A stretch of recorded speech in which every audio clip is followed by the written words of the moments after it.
So I was driving this food delivery shift and I realized that there are 5 main points that make you the most money. So that's exactly what we're gonna go over in today's video. I'm gonna give you specific ways that you can make more money from thousands of food deliveries. Let's go over the main points that I've taken out of all of that experience. So one of the biggest ways that you can make money driving food delivery is paying attention to all of the bonuses that these apps give you. And whether it's DoorDash or Uber Eats or Grubhub, there's all types of peak pay and surge pricing, quests and challenges. Now, if this is all new to you, the main takeaway is this. When you look at the map on Uber Eats and DoorDash, there are specific areas that the map highlights that are trying to help you.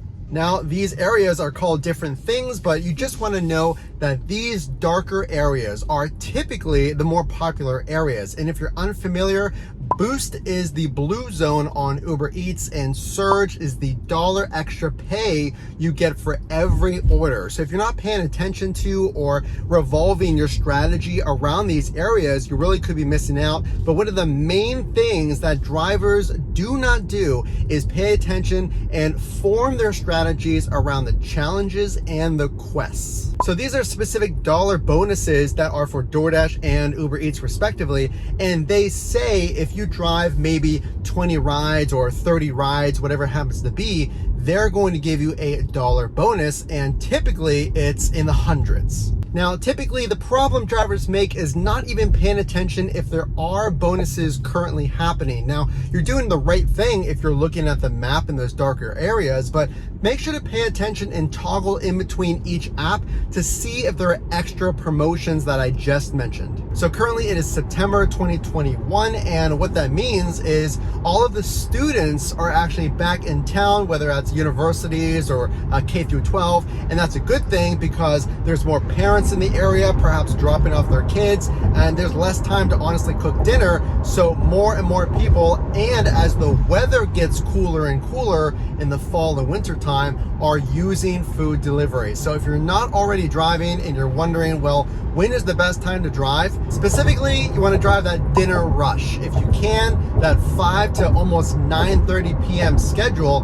because most people are off of work and they're thinking, should I cook or should I order food tonight? So keep that in mind. If you can drive the dinner rush right now during the fall, going into winter time is the best, just based on how many customers are out there right now and how many opportunities that you'll have to get those increased orders. So I can confidently say that this is probably one of the biggest money makers for me. So you really want to lean into this one. It is multi-apping and getting stacked orders. Now, there are two wildly different things, so pay attention to this. So you want to make sure that you're multi-apping correctly, and that is driving with more than one app open at the same time and selecting the one order that is best for you. So let's say I'm looking for food delivery. I have Uber Eats, DoorDash, and Grubhub open. And if you're not approved on those apps, make sure to sign up, even if there's a waiting list, because it really does benefit you to have more options, right? Because then maybe you can choose between a $5 order, $7 order, and $15 order. Now, you're not going to have 3 choices unless you sign up with all of those apps. That is multi-apping. Now, stacked orders are a completely different thing. So let's say you accept a DoorDash food delivery and you get an extra order on top of that order before you even finish the order. That's a stacked order on DoorDash. Now, that's called something completely different on Grubhub. That's actually called an add-on order on Grubhub. But the main thing is you really want these extra orders because you're finishing an order and they automatically give you these orders because you're really close to the restaurant. So it really does benefit you. You still want to pay attention to the mileage and the dollar amount of these stacked orders. But as long as that makes sense, these are extra money that you can easily accept so you're not waiting, because waiting kills your orders. So this is a good way to keep that flow going and continuing making money. So the best time to get stacked orders is that dinner rush. So if you can, again, drive that dinner rush, but I want you to know that you still can get stacked orders at any time. And if your marketplace has not seen a lot of these extra orders, then I would consider driving on a different app. Maybe you are not yet approved on DoorDash, let's say, and you've been driving Uber Eats and you're listening to this and saying, well, Matt, I don't really get a lot of stacked orders. What should I do? If you're not already approved, sign up, because maybe there's even more orders on another app you're not driving and you don't want to miss out on that.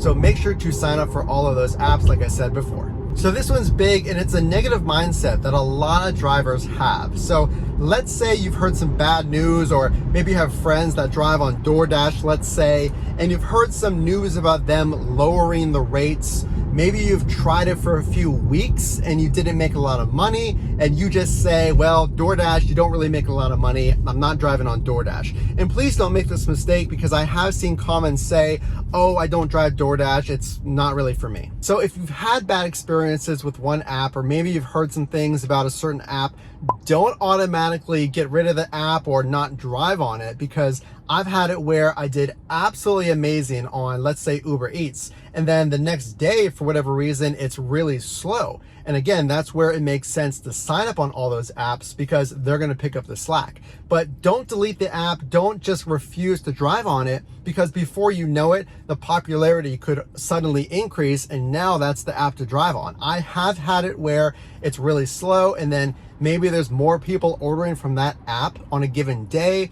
Maybe there's less of those drivers on the road, and that could increase demand as well. You never know. You can't just predict the future of one app based on maybe a few days of driving. So please continue driving on all of them. It's only going to benefit you. I mentioned earlier that DoorDash recently lowered the base pay for a lot of drivers, if not all drivers, I believe, on shorter trips. But this is not necessarily how it's always going to be. So they may undo that decision, or they may add extra incentives or extra challenges, those bonuses we talked about earlier in the video. So you really want to know what the latest news is, and that's exactly why hopefully you subscribe to the channel and my twin brother's channel, Your Driver Mike. He has over 50,000 drivers just like you who dominate the side hustle. So please consider subscribing to my and my twin brother's channel. But you really want to know what the latest information is, because it changes frequently, and that's the really difficult part of food delivery. There are so many tips and tricks to maximize your earnings on the food delivery and side hustle space. So if you do like this content, make sure to drop a like. But importantly, I want you to put in the comment section below what's some advice that you would give drivers. Maybe drivers who drive on one app, or drivers who don't drive at all and are thinking about joining. So make sure to put your comments below and subscribe if you like this content. And I can't wait to see you in the next video.